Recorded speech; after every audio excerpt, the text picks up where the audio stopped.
नमस्कार, आप देख रहे हैं पुलिस महानगर। तो आइए शुरुआत करते हैं आज की कुछ खास खबरों से। बीजेपी ने महाराष्ट्र विधान परिषद की स्थानीय प्राधिकरण निर्वाचन क्षेत्रों की 16 सीटों में से 10 के लिए नागपुर विधान परिषद चुनाव के लिए अपने उम्मीदवारों की घोषणा कर दी है। आगामी 18 जून को होने वाले चुनाव में बीजेपी ने 11 सीटों पर, जबकि सहयोगी शिवसेना 4 और राष्ट्रवादी कांग्रेस पार्टी 2 सीटों पर चुनाव लड़ेगी।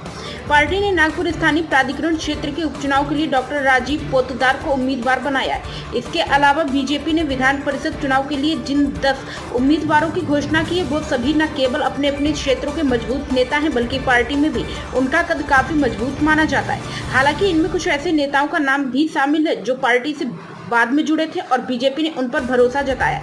तो चलिए एक नजर उन 10 नेताओं की प्रोफाइल पर डाल लेते हैं।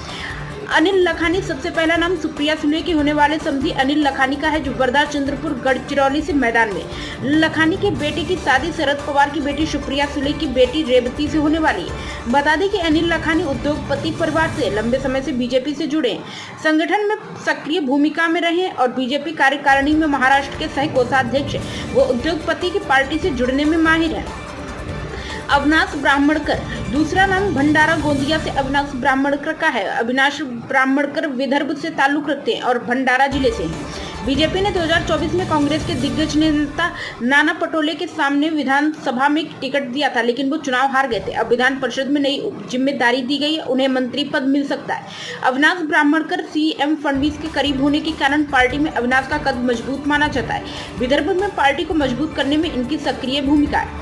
प्रवीण पोटे पाटिल तीसरा नाम अमरावती से प्रवीण पोटे पाटिल का है, जो विदर्भ क्षेत्र के एक और कद्दावर नेता है। अमरावती जिले से ताल्लुक रखते हैं। इनकी संगठन, सहकार, शिक्षा और स्थानीय स्वराज संस्थाओं में मजबूत पकड़ मानी जाती है। धैर्यशील कदम चौथा नाम सांगली सतारा से धैर्यशील कदम का है, जो पश्चिम महाराष्ट्र से ताल्लुक रखते हैं। इन्हें संगठन से जुड़ा हुआ नेता माना जाता है। पश्चिम महाराष्ट्र में कांग्रेस एनसीपी के खिलाफ बीजेपी को मजबूत करने और बूथ स्तर पर पार्टी को ले जाने में इनकी महत्वपूर्ण भूमिका रही है।